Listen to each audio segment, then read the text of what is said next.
Welcome to the PI Guide, Case Studies and Lessons Learned. My name is John Morris. I am a professional private investigator in Colorado as well in Wyoming. Now, before we get into the gory details of today's case study and lessons learned, go down below, hit that thumbs up and that subscribe button. That really helps the channel out a lot. Now, rural surveillance is some of the toughest surveillance that you're ever going to do, folks. I am sure anyone that does a lot of surveillance will agree. Today, we will look at one of my earliest surveillance cases dubbed, "Are You Watching My Wife?" The setting for this case is way out on the eastern plains of Colorado. The case is an insurance injury claim investigation. The subject, a married female residing on a farm with her husband and children about 5 miles from the nearest town and about 30 miles from the nearest city. This is one of those cases that if I got it today, I would insist on at least 2 investigators, and we would be working major exit routes only at a distance to allow for a proper covert follow. The residence was a newer house built up on a hill with a dirt driveway about a half-mile long off of a county road. There are multiple outbuildings on the property, horses, some cattle, and they had some hay fields out there too. There was no shoulder on the road to be able to sit and park and watch. Now, I was very green, and I mean very green as a PI.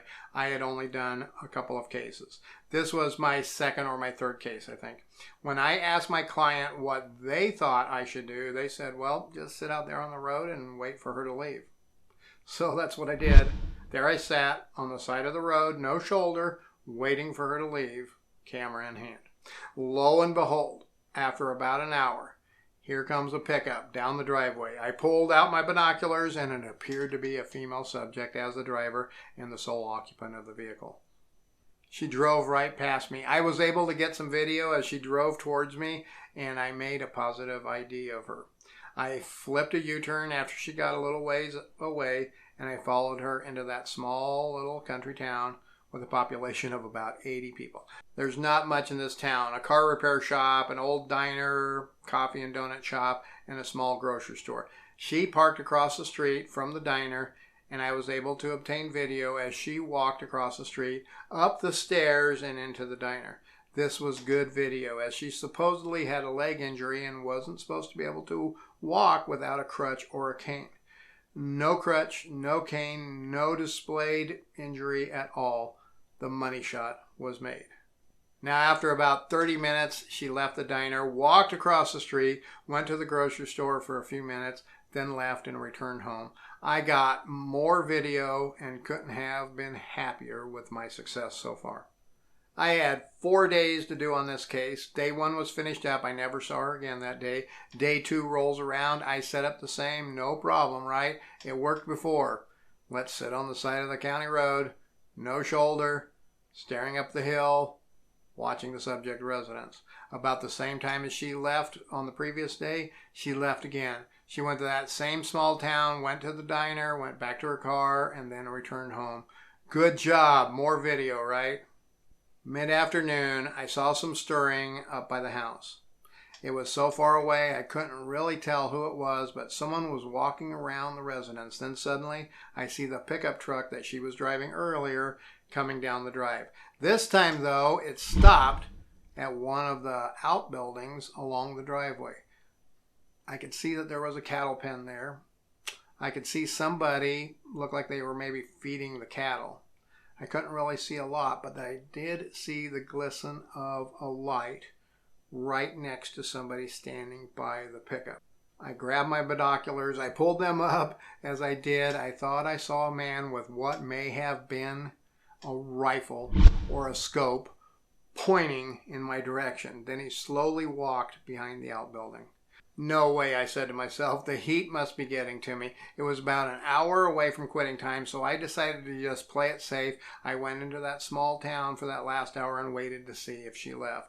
The day ended. There was no more observations during that surveillance day. Okay, before we look at day 3 and day 4, go down really quick. Hit that thumbs up button for me. Hit that subscribe button. That really helps the PI Guide channel out a lot.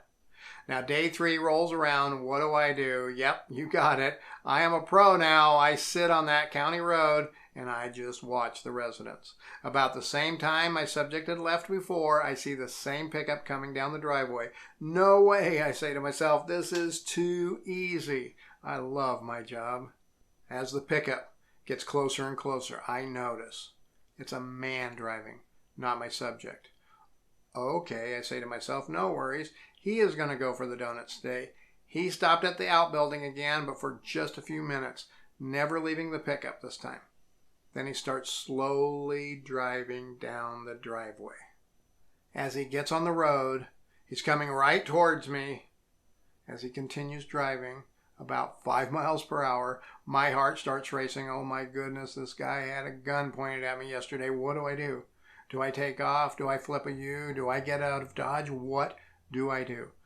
I just sat there working up a cover story in my mind just in case. Sure enough, as the pickup approached the side of my car, he stopped and looked right at me. I rolled down my window and I said, "Howdy, how you doing today?" He just stares at me and he says, "Sir, are you watching my wife?" Now my heart is at the bottom of my feet. I am sure my heart rate is about 150 at this time. I'm sweating up a storm. I look at him and I say, "Excuse me, why would I be watching your wife?" He then says, "Well, she's on workers' comp and I figured you were a PI out here watching her." Quickly I tell him, "Well, you're right, sir. I am an investigator. I am working an insurance investigation. There is a guy who lives up the road a ways. It seems he took out an insurance policy on his business about 3 months ago for about $6 million. He upped that policy to $10 million, and the insurance company just really wants to keep an eye on him and see what kind of a lifestyle he lives." The farmer then says, "Okay, well, I just thought you might be watching my wife." He turns his pickup around and he goes back to the farm. I had no idea what to do. He stopped and he fed the cattle and the horses along the way. I could tell he was watching me. After a couple of hours went by, a little red sports car that I had never seen on a previous day went past me about 70 miles an hour. I threw my car into gear after it went up over the hill, and I made like I was following him. I figured that just might convince the farmer that I was waiting for that car. I then went driving around the countryside on all of the county roads, and I got lucky. I found a location by some old trees by a creek bed where I could see the house on top of the hill about 1.5 miles away. I set my camera up on a tripod on that road. I zoomed in all the way with my screen flipped open, and I just sat there and I watched for movement. Whenever I thought I might have saw a vehicle move up there, I grabbed a few seconds of video and then I hightailed it over towards the highway just in case she was driving and went into the city. I figured I was probably burned in that little town, so I never wanted to go back there and set up any surveillance. Late on that last day, she did go into the city. I did follow her at a distance, and I was able to get a little bit of video of her as she continued to do some shopping in the city. About a month later, the client was so pleased, they had sent me the case back. Lessons learned on this one for me. I hope they help you too. First lesson: never, ever, ever, never park on the side of a county road during surveillance, especially if you're going to be following the subject. Now, if you have somebody else that's going to follow the subject and you have a good guise that you can set up, then that might work. Lesson 2, always have a good pretext story of why you are there. Mine seemed lame, but it may have just worked.